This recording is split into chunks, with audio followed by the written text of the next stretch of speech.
video ini mohon di-share, mohon di-like, ya, mohon di-subscribe, dan kalau bisa ada masukan-masukan, ada saran-saran, silakan dituliskan di kolom komentar. Insya Allah semua yang kita lakukan akan bernilai ibadah di sisi Allah. Aturan itu harus kemudian menjadi satu patron dalam kehidupan sosial berbudaya pada zaman itu. Jadi tak ada keraguan bagi Rasulullah. Ketika Rasulullah diperintahkan mengajarkan tentang zakat, maka semua sejazirah Arab harus bayar zakat. Ketika kemudian diperintahkan untuk mendirikan salat, maka sejazirah Arab harus salat. Tak ada keraguan. Berbeda dengan Tuhannya orang tetangga. Aku diutus untuk domba yang sesat dari Bani Israel, tapi keok. Gak mampu dia menegakkan hukum-hukum kepada Bani Israel. Untung saja Allah Subhanahu wa ta'ala menyelamatkan dari pembantaian dan diganti oleh Yudas di atas tiang salib. Gitu. Begitu, Bung. Oke, bolehlah Ya. Anda coba membela kebenaran dengan cara mengarang bebas. Itu fakta. Itu fakta. Nabi Muhammad SAW mengislamkan sejazirah Arab, bahkan hampir seluruh penduduk Indonesia. Untung ada Belanda yang mengurangi sedikit. Kalau Yesus, tak ada satupun manusia yang dikristenkan Yesus. Tunjuk satu manusia yang dikristenkan Yesus, ada nggak? Orang yang dikristenkan Yesus? Tak ada, Bung. Jadi begini ya, saudara ya. Boleh Anda langsung melompat cara pikirnya. Oh iya, Sebenarnya memang kan itu fakta toh. Memang menyakitkan, tapi kan fakta.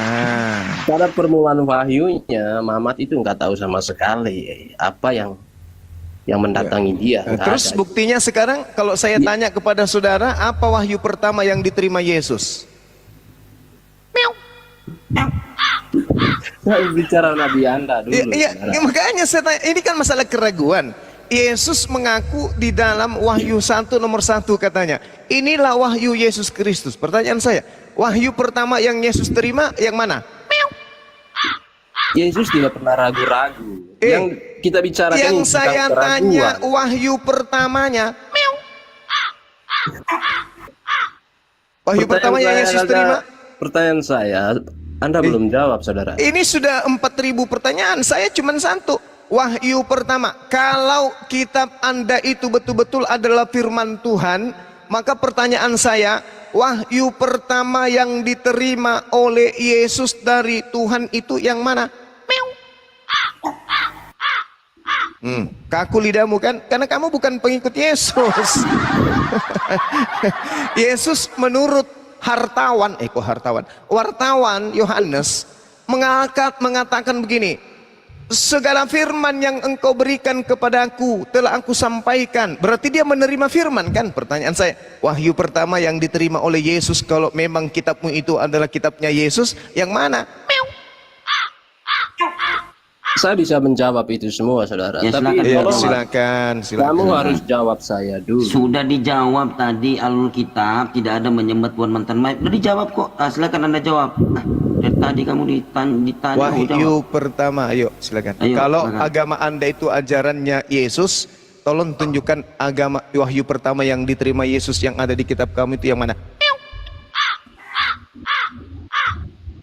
Oke, Anda membuat sebuah pertanyaan dari ayat yang mengatakan bahwa segala firman yang telah kau berikan kepada saya telah kusampaikan kepada mereka, dan Anda mengambil itu untuk menjadikan sebuah pertanyaan bahwa Yesus ini pernah menerima firman. Iyalah, Begitu, pasti dia saudara? kan penerima firman. Iya, saya tahu cara berpikir Anda seperti itu mungkin. Ya, bukan Tapi mungkin, firman memang yang begitu. perlu Anda ketahui, firman itu adalah Yesus itu sendiri. Nenekmu kiper. Aduh, ini yang saya tanya. Firman menerima firman. Jeruk makan jeruk. Wahyu pertama yang diterima oleh Yesus dari Tuhanku itu yang mana? Supaya kita tahu bahwa agamamu itu adalah agama yang diajarkan oleh Yesus, buktikan mana firman yang pertama kali Yesus terima dari Tuhannya. Yang mana? Timotius yang mulia? Ataukah dari Paulus? Nah, dengar. Ini yang ya. mana? Pada mulanya firman. Kan saya sudah terangkan. Kamu mengambil ini untuk menjadi pertanyaan. Ya, Tapi kamu apa sih? Ini pertanyaan tahu. yang kamu punya kewajiban menjawabnya. Ya, Kau kan tapi kamu mengaku pastikan nih. dulu, saudara. Firman itu kan Yesus itu sendiri. Ini kan? nenekmu kiper. Apa firman itu? Firman itu adalah kalam. Yesus itu manusia, anak Maria. Saya tidak butuh iman Kristenmu. Silakan Anda bungkus. Anda Yohanes bungkus. 1, saudara. Yohanes 1 sampai nomor 14. Apa Seperti itu? apa yang Anda ketahui tentang itu? Yang saya tanya Wahyu 1, Wahyu pertama yang diterima. Kalau di Rasulullah kan Iqra bismi rabbikal ladzi khalaqal insana min 'alaq. Itu wahyu pertama. Nah, Yesus juga menerima wahyu. Tolong tunjukkan wahyu pertama yang mana? Nah ini biar saudara nggak pertanyakan terus. Sebabnya apa yang Anda pertanyakan itu nggak ada di sebenarnya. Loh, berarti Makanya- Yesus tidak menerima wahyu. Penting bagi Jibril untuk mengatakan baca. Berarti Yesus tidak menerima wahyu. Yesus tidak menerima wahyu. Wahyu apa yang diterima Yesus? Yesus tidak menerima wahyu. Loh. Segala firman, aku tidak berkata-kata dari diriku sendiri. Apa yang aku katakan adalah apa yang diperintahkan oleh Tuhanku untuk aku katakan dan aku sampaikan. Pertanyaan saya, mana perkataan pertama kali yang diterima oleh Yesus dari Tuhannya? Mana? Jawab. Mana? Kan udah dibilangin. Apa itu? Karena firman itu sendiri adalah Yesus. Tidak bisa kayak begitu. Yesus itu penerima firman. Yesus itu diutus ke atas muka Tidak bumi bisa ini begitu. untuk Tidak bisa menyatakan begitu, firman. saudara. Alasan Loh. saudara apa? Kali apa? Loh, Yesus Alasan saudara mengatakan. di Yohanes 1 kan sudah dijelaskan. Oke, saya Siapa bacakan. firman itu? Itu bukan sabda Yesus itu karangan orang yang tidak jelas. Sekarang begini, Yesus menerangkan dirinya di dalam Yohanes 14. Firman yang keluar dari mulutku adalah bukan dari diriku, tetapi dari Dia yang telah mengutus aku. Pertanyaannya Bang Suma, mana wahyu pertama, mana ilham firman pertama yang Yesus terima? Tunjukkan. Firman yang diterima Yesus yang adalah Yesus itu sendiri adalah manusia. Apa-apaan kau, Cak Ayu? Bukankah Yesus itu nggak jadi manusia? Loh, itu konsep Bukankah paganisme, Yesus itu itu nggak jadi konsep manusia? pagan, itu konsep pagan yang dibawa oleh Romawi. Yang saya tanya ini Yesusnya. Konsep Yesus pagan mana? itu- Konsep pagan mana yang mengatakan bahwa Tuhan menjadi manusia? Konsep pagan mana? Yohanes 1, Kolose 2, Filipi 2, itu. Yang menolak itu dikatakan antikristus atau anti Mesias. Kalau Anda mau berbicara dikatakan antikristus, antikristus itu adalah Kristen. Kristen lah antikristus itu. Mau bukti? Buktikan bukti. kalau Kristen itu antikristus. 1 Yohanes 2 nomor 22. Siapakah pendusta itu? Bukankah dia yang menyangkal bahwa Yesus itu adalah Kristus? Oke? Nah, Kristen kenapa menuhankan Yesus kalau Kristen menganggap Yesus itu Kristus? Kenapa Anda tuhankan? Sedangkan Kristus itu adalah manusia. Ayo. Ketika Anda menuhankan Yesus, itu sama dengan Anda anti terhadap Kristus. Karena Kristus itu hanyalah perantara manusia yang diurapi yang datang kepada Bani Israel. Apa Kristus itu? Kristus itu adalah manusia yang diurapin, bukan Tuhan. Lalu kenapa Anda tuhankan? Inilah yang dikatakan 2 Yohanes 2 nomor 22. Siapakah pembohong itu? Siapakah Dajjal itu? Siapakah orang yang bermata satu itu? Bukankah dia yang menyangkal bahwa Yesus itu adalah Kristus? Dialah itu adalah antikristus. Yang menolak yang diurapi itu siapa? Loh, saya tidak menolak Yesus sebagai Kristus yang diurapin, manusia yang diurapin. Berarti Anda yang- berarti kamu Berarti kamu menerima bahwa Tuhan menjadi manusia. Ini kita Karena katamu Kristus adalah Tuhan. Di mana? Logikamu ini saya Saudara, pakai. Logikamu saya pakai. Saudara, saya tanya, saudara, Kristus itu adalah, jawab. Kristus bagimu tadi katanya kamu Tuhan. Saya Kenapa tanya, kamu Tuhan kan? saya Kan tanya begitu. dulu. Logikamu. Kita Nah, dudukkan logikamu. dulu. Kita dudukkan Benarkan dulu. dulu logikamu. Kristus Benarkan itu dulu apa? logikamu. Ya, Kristus benarkan itu dulu apa? pola pikirnya. Benarkan dulu pola pikirnya, baru bisa lompat Anda. Ini sama ikan teri pakai helm juga ini. Enggak. Yang Kristus saya Tuhan apa bukan? saya Bentar. katakan kepada Biar- saudara, biar- yang saya biar katakan kamu bisa kepada dudukan. saudara, Biar antikristus itu adalah Kristen. Biar kamu Dengarkan. bisa dudukan sendiri perkara pikiranmu. Kenapa Biar Bang kamu bisa Suma? Kenapa Bang dudukan Suma perkara mengatakan pikiranmu. bahwa orang Kristen itu antikristus? Karena orang Kristen menyembah Yesus. Dengan Anda menyembah Yesus, berarti Anda menolak Yesus itu Kristus. Kalau Anda menerima Yesus itu sebagai Kristus, mustahil Anda menyembahnya. Karena Kristus itu sama dengan anak manusia yang diurapin. Oke, pertanyaannya, siapa yang menolak anak manusia yang diurapi? Anda. Macam mana orang Kristen menolak manusia yang diurapi? Buktinya Anda Tuhan kan? Lah, makanya karena itu saya bertanya kepada saudara, kenapa Anda menolak? Saya tidak menolaknya, saya mengakuinya Berarti dia Anda adalah mengaku orang. Yesus Tuhan. Bukan Tuhan. Ikan teri pakai helm. Logikamu lagi ini, logikamu lagi yang saya pakai. Dengarkan. Coba Makanya polanya coba ubah dulu. definisikan dulu. Iya. Kristus itu apa? Kristus adalah, Simpelkan dulu, saudara. nah, itu kan? Nah, tengoklah, Kristus inilah yang itu dikatakan Tuhan apa Al-Quran. bukan? Inilah yang dikatakan Al-Quran. Ulaika hum syarrul bariyah. Inilah yang dikatakan Al-Quran saya. Kau selalu bikin makar penipuan. Wah, makaru, kau ingin menipu di sini. Padahal kamu hanya menipu dirimu sendiri. Apa itu Kristus? Kristus itu adalah manusia. Apa itu Theos? Apa itu Elohim? Apa itu Rab? Apa itu Allaha? Allaha, Theos, atau Tuhan, atau Rab, itu adalah Khalik, bukan manusia. Sedangkan Kristus adalah manusia. Barang siapa yang menyembah Kristus, berarti dia menyembah manusia. Barang siapa yang menyembah Kristus, berarti dia menteoskan Kristus. Barang siapa yang menteoskan Kristus, berarti dia menolak Yesus. Sebentar. Ini Anda masih pakai sudut pandang Islam. Saya bertanya kepada saudara, Tuhan bagi Anda itu apa? Tuhan itu pencipta. apa? Tuhan itu penciptanya Yesus. Pencipta Yang apa? menciptakan Yesus itu adalah Tuhan.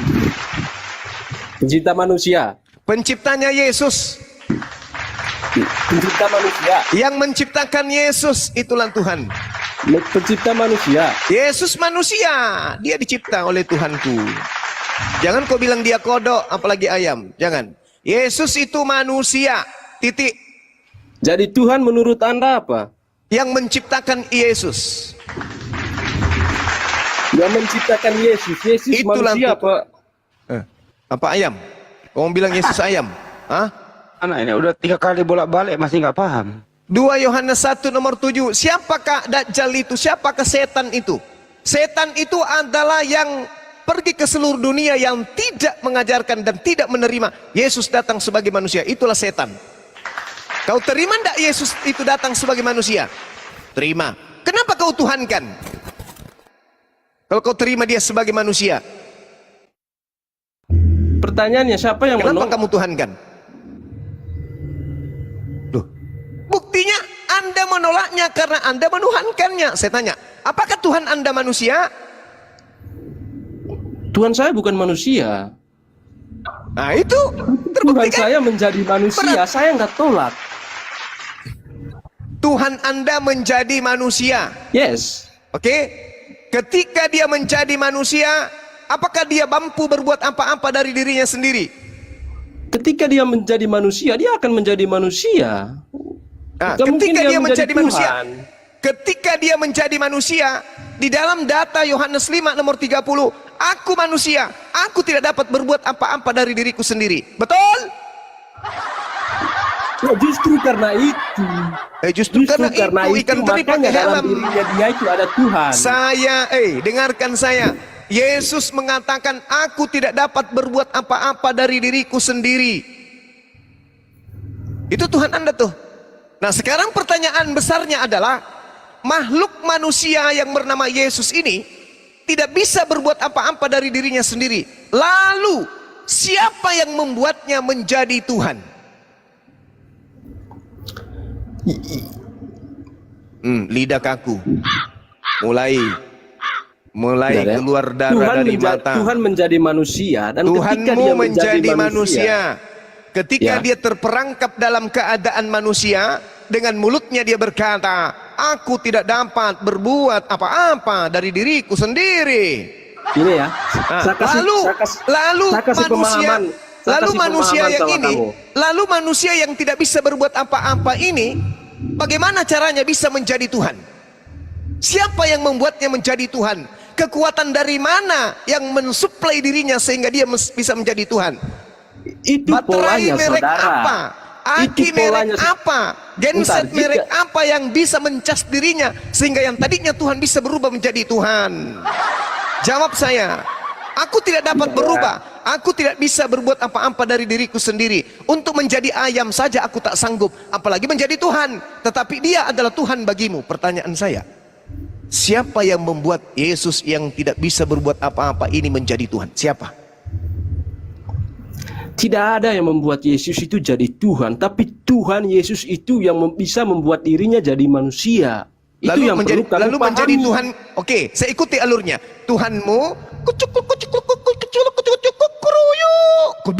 jadi manusia. Nah, sekarang setelah dia jadi manusia, masuk ke kandang ayam. Masuk ke kandang manusia. Begitu dia mau keluar dari kandang manusia menjadi Tuhan lagi di luar sono, siapa yang membuatnya bisa keluar dari lingkungan manusia menjadi Tuhan? Siapa? Lidahmu kaku kan? Kaku kan lidahmu? Bentar, saya terangin lagi ya. Silakan. Tuhan menjadi manusia, dan ketika dia menjadi manusia, dia mengaku apa? Tidak bisa berbuat apa-apa, berarti sah. Nah sekarang Karena kalau dia bisa berbuat apa-apa, kita ketika sudah dia sampai menjadi level itu. manusia. Kita sudah sampai level itu. Sekarang bagaimana Tuhanmu kalau kamu kita sampai level sudah itu, sampai level itu. Sekarang Tuhanmu kamu yang manusia sampai, saya ini. uji kamu, saya uji Sekarang logika kamu. setelah Saya uji sampai kamu. pada level itu, dengarkan, jangan kau seperti Rudi Yohanes kau. Ikan teri pakai helm, udah tidak ada ilmu, sombong kau. Tuhanmu yang sudah terperangkap dalam dimensi kemanusiaan, bagaimana caranya dia bisa seperti satria baja hitam berubah? Bagaimana caranya Tuhanmu yang manusia ini merubah dirinya kembali menjadi pencipta langit dan bumi sebagai penguasa, yaitu sebagai Tuhan? Bagaimana caranya? Siapa yang membuatnya? Sementara dia tidak bisa berbuat apa-apa lagi dari dirinya. Untuk sekedar makan pepaya busuk aja dia sudah nggak sanggup. Dia tidak bisa berbuat apa-apa dari dirinya sendiri. Nah sekarang bagaimana caranya nih? Dia sudah terperangkap jadi manusia. Dia tahu hari kiamat, tak bisa. Ayo, membuat buah ara berbuah, tak bisa. Ayo, bagaimana caranya dia yang sudah jadi manusia, pelangak pelongok sana sini, ngok. Gimana caranya bisa menjadi Tuhan kembali? Ayo, kasih saya data. Oke, bagaimana cara dia untuk menjadi Tuhan kembali ketika Iya. dia menjadi manusia, kan? Iya. Kan udah diawali dengan pernyataan tadi, dia tidak bisa berbuat apa-apa sebagai manusianya. Makanya, karena masih ada Tuhan dalam dirinya, makanya dia bisa membangkitkan dirinya kembali. Sebab Ya, kalau dia mengaku sendiri. dan dia menjadi manusia, dia bisa berbuat apa-apa jadi manusia. Maka pertanyaan saudara itu berlaku di situ. Ikan teri Logikamu pakai tuh helm. diperbaiki dulu. Ikan teri pakai helm. Tuhanmu menjadi ayam. Oke, misalnya nih, ada ayam menjadi sapi. Sapinya ingin menjadi kembali seperti ayam. Tapi sebagai sapi dia berkata, saya tidak bisa berbuat apa-apa dari diriku sendiri. Pertanyaannya, si sapi ini untuk menjadi ayam, siapa yang membuatnya bisa menjadi ayam kembali? Jawab. Oke, saya ikuti. Saya ikuti. Ayam menjadi sapi. Ayam menjadi sapi, dan ketika menjadi sapi, si sapi ini mengaku tidak bisa berbuat apa-apa. Menjadi sapi seutuhnya. Tidak bisa berbuat apa-apa dari dirinya sendiri. Masih ada sayap di si sapi ini. Masih ada bukan sayap sapi di itu namanya. ini. Sapi campur ayam.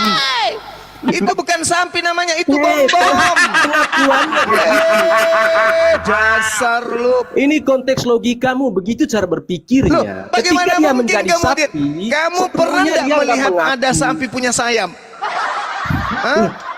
Konteksnya, ini pengambilan konteks, saudara. Pencocok Loh, logikan konteksmu. Itu makanya aku bilang kau itu tidak masuk akal. Agama kau itu akal-akalan. Bukan nggak masuk akal. Akalmu yang nggak Akal-akalan. masuk. Agamamu itu irasional. Mana ada sapi pakai sayap? Ku pikir Akalmu yang nggak bom-bom. masuk, saudara. Akalmu yang nggak masuk. Tuhanmu, Kamu mengambil datang contoh. di Sebentar, dalam kamu Kolose, mengambil- dengar, dalam kamu mengambil Filipi 3, contoh. Filipi 2, nomor 6, nomor 7. Dia tidak mempertahankan kekuasaannya sebagai Tuhan, melainkan mengosongkan dirinya, mengambil rupa hamba, menjadi manusia. Nah tuh, bahkan taat sampai mati, dibunuh orang di atas tiang salib. Nah tuh, sekarang pertanyaan saya, Tuhanmu yang sudah menjadi manusia ini, mulutnya sendiri yang berkata, aku Tuhannya si Gepeng ini tidak bisa lagi berbuat apa-apa dari diriku sendiri. Nah, terus dari mana narasi yang kamu bangun? Pada dirinya masih ada sayap. Ilmu dari mana itu? Sementara dia mengaku, aku tidak dapat berbuat apa-apa dari diriku sendiri. Kalau diriku dan aku sendiri berarti semua unsur, semua daya, semua upaya, semua kekuatan yang ada pada diriku tak bisa lagi, Cak Ayu. Nah sekarang pertanyaannya, bagaimana berarti sama. kemudian manusia lemah ini yang tidak bisa berbuat apa-apa dari dirinya sendiri ini bisa menjadi pencipta yang maha kuasa? Oke, itu pertanyaannya sama saja. Sapi Manusia bersayap. lemah ini, ya, artinya kamu udah mengerti. Artinya kamu udah mengerti manusia dan Tuhan itu udah kamu mengerti. Manusia yang lemah ini, artinya manusia yang lemah ini, ya, dalam pengakuannya tidak bisa berbuat apa-apa. Cocok nggak? Ya karena Tuhanmu sudah menjadi manusia, kuclok. La haula wala quwata illa billah. Cocok nggak itu? Cocok nggak? Biar masuk dalam logikamu. Cocok nggak jika manusia yang lemah pada hakikatnya? Makanya Tuhan tidak bisa menjadi manusia, Cak Ayu. Kenapa bisa? Putar-putar di Kok sini bisa doang. Tuhan nggak menjadi? Ya tidak bisa Tuhan itu menjadi manusia. Karena Itu kalau Tuhan Tuhanmu. kalau Itu Tuhan Tuhanmu menjadi yang nggak manusia, bisa. itu dongeng namanya. Mana ada Tuhan menjadi manusia? Bilangan Tuhanmu yang nggak 23. bisa. Tuhanmu Apa? yang nggak bisa jadi Oke. manusia karena Oke. Tuhanmu banyak mustahilnya. Oh gitu. Kalau Iya. Tuhan bisa menjadi manusia, berarti Tuhan bisa menjadi ciptaan. Loh, kenapa nggak bisa? Kenapa kamu membatasi? Nah, yang menciptakan Tuhan yang tercipta tadi itu siapa? Tuhan pencipta. Ya, Tuhan menciptakan dirinya sendiri gitu. Tuhan pencipta. Ih, Bisa menciptakan dirinya sendiri. manusianya Bisa. Yesus itu loh, yang menciptakan manusianya Yesus. Berarti Tuhan menciptakan dirinya sendiri. Dengarkan manusia gepeng. Kalau ada ciptaan, meski kau kasih gelar Tuhan, tetap aja namanya ciptaan. Berarti Yesus itu adalah sama dengan Tuhan ciptaan.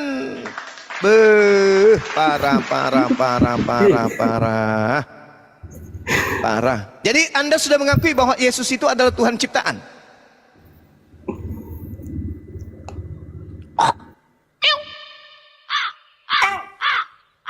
Giwer. Putar kemana lagi anda? Yesus bukan Tuhan ciptaan. Tadi Anda sudah mengakui Tuhan itu sendiri yang menciptakan diri yang menjadi manusia. Berarti Tuhan Yesus itu adalah Tuhan ciptaan. Dah selesai. Loh, memang. Memang Udah diakui udah. Kemanusiaan Yesus itu diciptakan. Emang Kemanusiaan Yesus itu diciptakan di rahimnya Bunda Maria. Coba gini gue sekolahin dia nih. berarti Kristen menyembah Tuhan ciptaan. Selesai. Kemanusiaan, ingat ya. Ala Nabi. Ingat ya bro, Allahumma salli kemanusiaan ala Yesus itu Sayyidina memang diciptakan Muhammad. sebagai Bunda Maria. Allahu Akbar, Masya. Kamu sudah mengakui, Bung, Tuhanmu Yesus itu adalah Tuhan ciptaan. Satu-satunya agama yang mengakui dirinya menyembah ciptaan Tuhan hanya Kristen. Giwel. Sudah kubilang ente hanya ikan teri pakai helm Enggak, biar begini, dianggap bro. besar. Ya, dengerin Giwel. Gue mau kasih lu Berbicara pertanyaan sederhana. Dengerin. Oh, udah Tuhanmu, udah Tuhan ciptaan, udah selesai. Udah. Silakan Bang. Giwel, waktu Tuhanmu menjadi manusia, apakah masih ada Tuhan? Jawab. Ini bro, kamu terlalu jauh tentang. Saya ulang bicara kembali. begitu. Waktu Tuhanmu menjadi manusia, apakah masih ada Tuhan? A ada, B tidak ada. Jawab. Diam. Saya ulang ya. Udah selesai. Waktu Tuhanmu waktu Tuhanmu menjadi manusia, apakah masih ada Tuhan? A ada, B tidak ada. Jawab. Logikamu gimana bro? Waktu Tuhan menjadi manusia, apakah Tuhan itu ada? Kan begitu Iya, simpelnya. apakah masih ada Tuhan? Premismu gimana? Tuhan menjadi manusia. Ingat, Tuhan menjadi manusia itu Ini sih ada kok dong. enggak. Ya Tuhan menjadi manusia, hei. Iya, kenapa kamu Tuhan. bilang tidak ada? Tuhan itu ada berapa? Tuhan itu cuma satu. Tuhan menjadi manusia itu tetap Ketika masih ada Tuhan dong. yang Tuhan satu yang menjadi ini, manusia itu ada. ketika Tuhan yang satu ini merubah diri menjadi manusia, Tuhan di situ ada berapa? Oh, Tuhannya itu, Tuhan yang merubah diri itu kan Tuhannya. Iya, saya tanya samamu. Nah, itu Tuhan kan itu logikamu satu. susah banget di situ. Tuhan itu satu menjadi Iya, manusia. Tuhan yang menjadi manusia itu Setelah tetap Tuhan yang Tuhannya. satu ini menjadi manusia, Tuhan pada saat yang satu ini menjadi manusia, wujud Tuhan pada saat itu apa? Wujudnya manusia. Manusia. Itu pintar. Nah, sekarang sekarang Tuhan yang sudah menjadi manusia ini tinggal satu, yaitu yang menjadi manusia. Nah, tak ada lagi Tuhan yang lain, tinggal Yesus. Pertanyaannya, ketika Tuhan itu tinggal Yesus, ternyata Yesus ini adalah Tuhan ciptaan. Pertanyaan saya, ketika Tuhan kemudian membuat kandang, masuk dia dalam kandang itu sendiri, menurut saudara, jadi manusia dia, ternyata dia terpenjara oleh keadaan kemanusiaannya. Dia tidak bisa berbuat apa-apa lagi. Pertanyaan saya tadi, siapa lagi yang bisa membuatnya menjadi Tuhan kembali? Jawab. Oke, ketika Tuhan masuk dalam kandang dan terperangkap di situ, ingat dia ada masuk dalam kandang itu jadi apa dulu? Jadi ayam. Oh, jadi ayam. Lihat pengakuan dari ayam ini. Lihat pengakuan dari Apa? ayam ini. Bagaimana pengakuan dari ayam ini? Aku tidak dapat berbuat apa-apa dari diriku. Jadi ayam ini enggak sepenuhnya. Yang bicara tadi aku tidak dapat berbuat apa-apa dari diriku, Ayam. ini siapa? Ayam. Tuhanmu kan? Ayam. Tuhanmu kan? Ingat. Tadi Tuhanmu. kamu masuk kandang, terperangkat. Kau jangan Kau larikan ceritakan itu, cuma ayam. analogi supaya kau itu sehat. Tuhanmu menjadi manusia. Ya. Tuhanmu manusia. tinggal satu, memang satu katamu, yaitu Yesus. Nah, Dalam Tuhanmu, pengakuan manusianya gimana? Tuh. Memang dia menjadi manusia 100% atau 50%? 100% dalam pengakuannya gimana? Ya, berarti 100% manusia. Iya, pengakuan Sebagai- kalau 100% manusia itu harusnya gimana? Lemah dong. Ya lemah memang. Kan dia mengaku. Nah, dia kan mengaku. Dia kan Dia tidak mengaku. bisa karena dia lemah, tidak bisa berbuat apa-apa, berarti fix dia 100% manusia. Ah. Tidak bisa berbuat apa-apa. Yang Pertanyaannya, berbuat dalam dirinya Yesus siapa?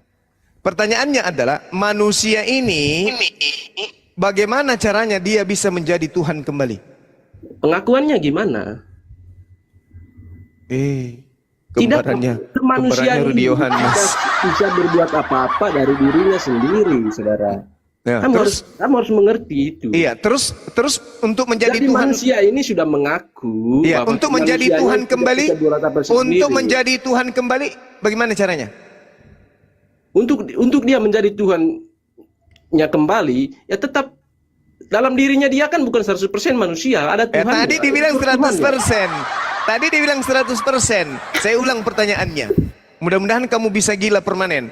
Yesus ini 100% manusia atau cuma setengah manusia? 100% manusia yang mengakui lemah. Nah, Tidak mengaku kuat. 100% manusia. Berarti sudah tidak ada lagi unsur ketuhanan pada dirinya. Betul?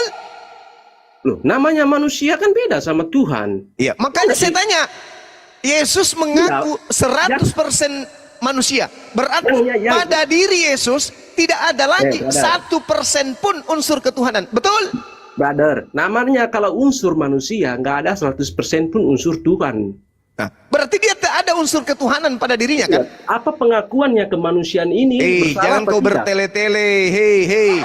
Yesus 100% manusia, berarti tidak ada sedikit pun unsur ketuhanan pada dirinya. Betul? Pengakuannya gimana? Kok jadi Yesus yang kau jadikan acuan? Yesus itu tidak mengakui dirinya sebagai Tuhan yang jadi manusia. Loh, Kucluk. pengakuannya Yesus tidak pernah mengatakan Itu imanmu. Itu bahwa imanmu yang kemanusiaannya menuduh dan bisa berbuat memfitnah apa-apa. Yesus, menuduh Tuhan. Makanya dikatakan antikristus itu adalah yang menyangkal Bapa maupun yang menyangkal Anak. Nah, sekarang saya tanya, sehat kalau dalam membaca itu menalar juga pentingnya. ikan teri pakai helm kayak Udah gini. 100, udah Ini 100%. kau itu hanya ibaratkan tabung gas Udah yang dikasih roh sampai kau bisa 100%. bicara kau. Otakmu itu nggak 100% dia berfungsi sudah kau. jadi manusia. Dengarkan tanpa saya. cacat dalam pengakuan. Logikamu saja yang dibutuhkan di situ, brother. Logikamu saja. Jangan kau panggil brother sama saya. Saya tidak pernah bersaudara dengan monyet. Oke? Tuhanmu, dengarkan. Hanya disentuh sebuah akal sehat. Tuhanmu, memahami itu saja. Tuhanmu Sulit bagi menjadi manusia 100%. Tidak ada lagi Pengakuannya nggak ada unsur, cacat. tidak ada unsur ketuhanan pada dirinya lagi, meskipun 0,1%. Pertanyaan saya, manusia 100% ini bagaimana caranya merubah dirinya yang 100% manusia menjadi 100% pencipta langit dan bumi? Bagaimana caranya? Sebab kemanusiaanku tidak dapat berbuat apa-apa. Lalu yang membuatnya menjadi Tuhan? Ya Tuhan yang dalam dirinya itu. Nenek Mukiper, udah turunkan. Orang gila ini. Gila. Kamu saja. Gila. Bilang tadi, di dalam diri Yesus apakah 100% manusia? Ya, 100% manusia. Lalu siapa yang membuat menjadi Tuhan? Dirinya sendiri, yang ada dalam dirinya itu adalah ketuhanan. Dasar pemakan babi. Kau ke gereja, colok pantat pendeta, habis itu jilat jarimu. Mungkin itu bisa jadi vitamin otak supaya otakmu bisa berfungsi dengan baik. Tak ada orang Islam yang bisa kebodohi dengan konsep paganisme yang kayak gitu. Makanya Al-Quran mengatakan dengan sangat jelas, orang-orang kafir itu lebih hina dari seekor monyet. Di mana dalilnya? Ulaika kal an'am balhum adallu. Mereka orang-orang kafir seperti hewan ternak, bahkan lebih sesat daripada hewan ternak. Ulaika humul gafilun. Mereka itulah orang-orang yang lengah. Kalau ayam yang saya temani ngobrol, hei ayam, kenapa kau menuhankan manusia? Wajar ayamnya bingung karena tak berakal, wajar. Ini manusia dikasih kepala, dikasih otak, dikasih kesempurnaan fisik, ditanya seperti itu, lebih bahlul daripada seekor padale. Dasar gorila. Udahlah, capek ngomong sama orang tak berakal. Dibilang sinting, gila dibilang gila, sinting. Kita pun ikut-ikutan gila dibuatnya. Dibilang gepeng, sek deh. Sek dan gepeng. Emang sangat parah. Assalamualaikum warahmatullahi ta'ala wabarakatuh. Alhamdulillah, alhamdulillahilladzi arsala bil huda wa dinil haq, wa ashhadu an la ilaha illallah, wa ashhadu anna muhammadar rasulullah. Amma ba'du, rabbi shrah li sadri wa yassir li amri wahlul 'uqdatam min lisani yafqahu qawli. Amma ba'du. Para netizen, para pendengar yang saya muliakan, tadi kita sudah asik mendengar perdebatan antara Ustadz Juma atau Bang Juma atau Gurunda Juma dengan salah seorang pendeta, saya rasa itu pendeta, yang mempunyai akun bernama Santo Asan, ya. Tema mereka itu sederhana, ya. Tuhan menjadi atau menujul menjadi manusia. Nah, inilah persoalannya di sini. Persoalan daripada perbincangan atau perdebatan-perdebatan di kekristenan itu pun sendiri dikarenakan adalah karena pemahaman perubahan atau doktrin atau yang kita sebut dengan istilah dalam arti kata perwujudan atau maujud, atau bisa juga disebut dengan nujul, atau bisa juga dikatakan dengan bahasa Sanskritnya, ya, inkarnasi. Tuhan berinkarnasi atau maujud atau berubah wujud jadi manusia. Inilah yang membuat gila kita sampai saat ini, ya. Ini konsep seperti ini sebenarnya sudah hampir 2000 tahun ini, ya, diterapkan oleh Romawi, dan sampai hari ini konsepnya nggak selesai, nggak tuntas, ya. Di antara akibat dari konsep ini, di antara kekristenan sendiri sekarang itu sudah ada beberapa denominasi, ya, terhadap konsep ini. Ada yang mengatakan Tritunggal atau Trinitas, 3 personal menjadi satu, ya, Bapa, Putra, Roh Kudus. Nah, ini, ya, ini pun agak bingung nanti ini menjadi. Kemudian ada oneness, ada Jesus only, dan lain sebagainya. Namun inti daripada pengajaran kekristenan ini, Tuhan itu menjadi manusia, berwujud menjadi Yesus. Nah, itu persoalannya. Sehingga untuk mengaplikasikan dari pemahaman ini, ya, Yesus atau Tuhan menjadi manusia itu dengan konsep inkarnasi itu, ini menimbulkan banyak masalah, banyak problem, banyak persengketaan. Termasuk yang kita lihat tadi, perdebatan antara Ustadz Juma dengan salah seorang pendeta tadi yang mempertahankan konsep dia tadi, berjalan begitu alot, ya, begitu tegang gitu, ya. Bang Juma mengejar, ya, Ustadz Juma itu coba mengejar pemahaman, bagaimana pemahaman si debater tadi tentang perubahan Tuhan menjadi manusia.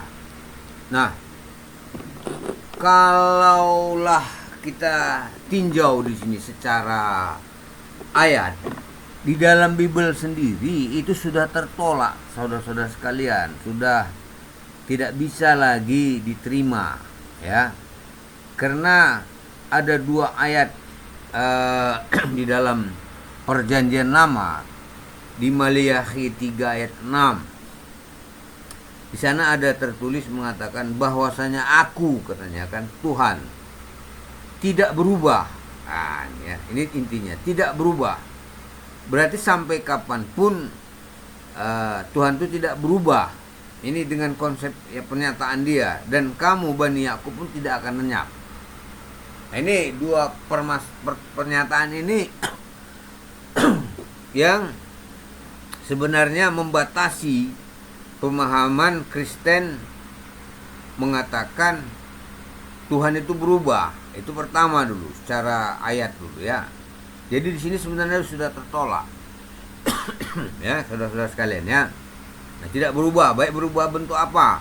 Dari Allah berbentuk manusia, berbentuk apapun, itu sudah dinyatakannya. Jadi Allah tidak, atau Tuhan tidak akan berubah dalam bentuk apapun, terutama ciptaannya. Itu ya, kita perlu garis bawahi. Yang kedua, di dalam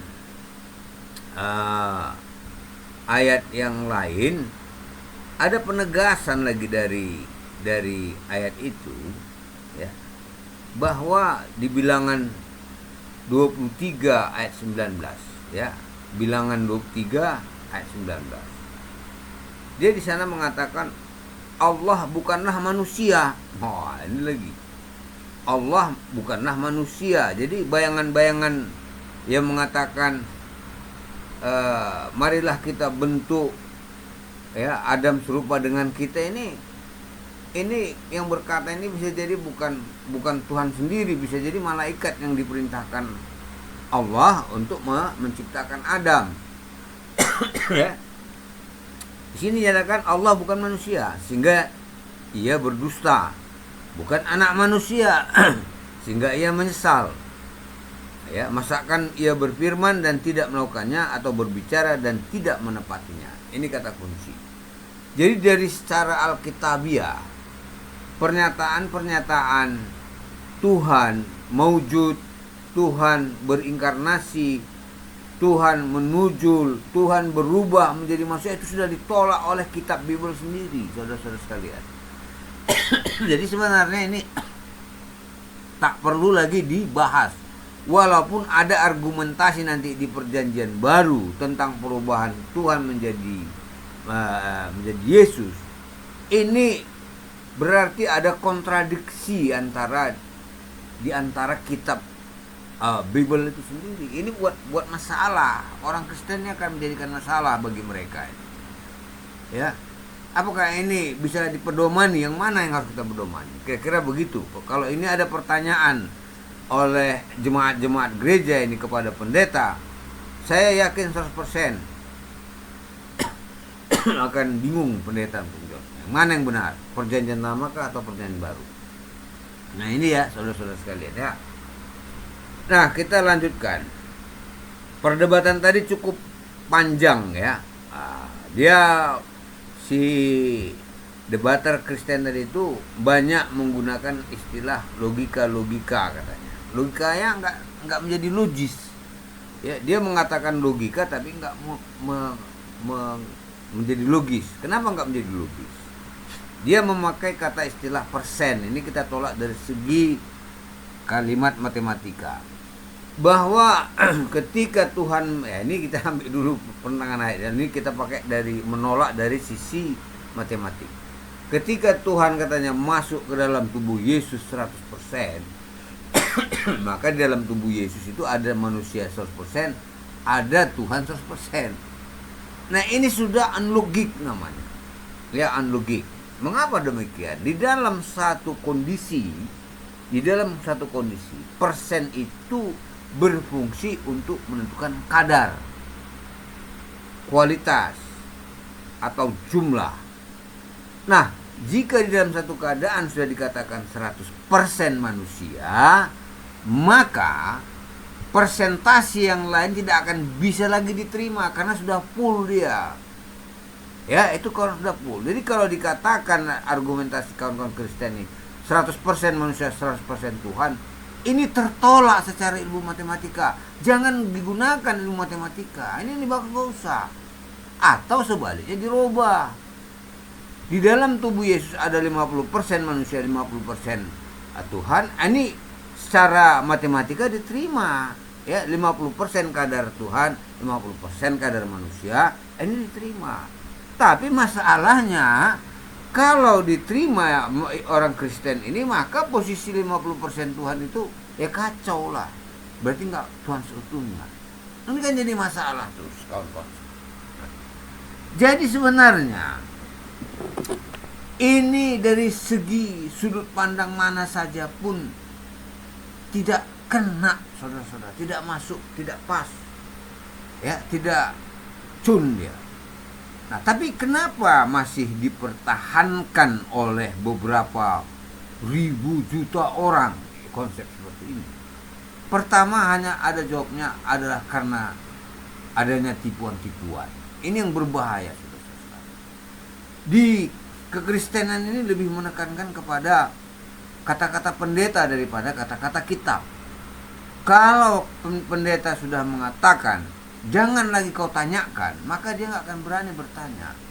Ini berbahaya sekali, saudara-saudara. Makanya kita melihat banyaknya mu'alaf dari Kristen ke Islam itu diakibatkan daripada pertentangan batin di dalam dirinya.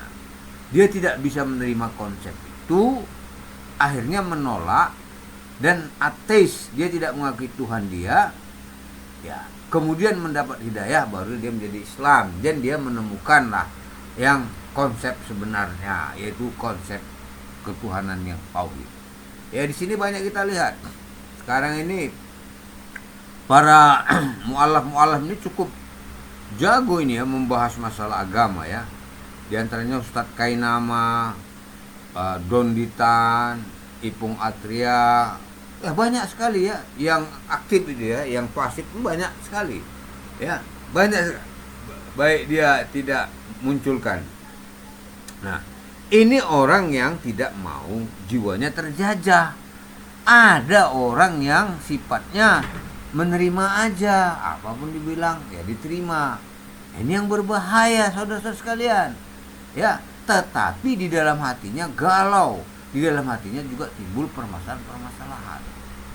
Jadi dengan adanya video ini ya, dengan adanya video ini sudah kita dengar tadi, maka Anda itu sebaiknya, kita sebagai manusia menggunakan logika ya. Tidak akan mungkin lah, sebagaimana yang dikatakan ayat di dalam Bible tadi, Allah itu, Tuhan itu berubah dalam bentuk apapun.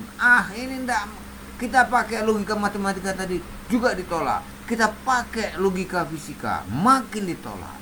Di mana letaknya? Allah itu tidak ada di dalam ruang. Tidak dia berlaku kepada dimensi waktu dan dimensi ruang, tidak ada. Dia di luar jagat raya yang amat luas ini. Dia mengunci daripada alam ciptaannya.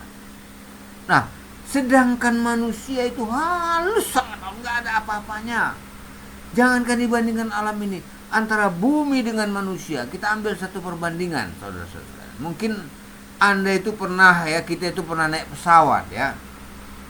Ketika kita berada di atas di ketinggian 15.000 kaki atau sekitar 5 km atau 6 km, manusia di bumi ini udah nggak nampak ya, seperti debu. Sungai dia seperti parit, manusia ini nggak kelihatan, sangat halus. Bagaimana Allah yang maha besar, Tuhan yang maha besar tadi masuk dalam volume benda yang kecil, ini hancur meledak, saudara-saudara. Jadi ini jangan lagi bisa kita terima, tidak bisa itu. Sama seperti balon kita embus, sampai kepada kapasitas yang terbesar dalam balon itu, diembus lagi, maka balon itu akan meledak. Ini tidak mungkin, saudara-saudara sekalian. Jadi jangan lagi kita gunakan seperti itu. Kita tolaklah ini konsep seperti itu.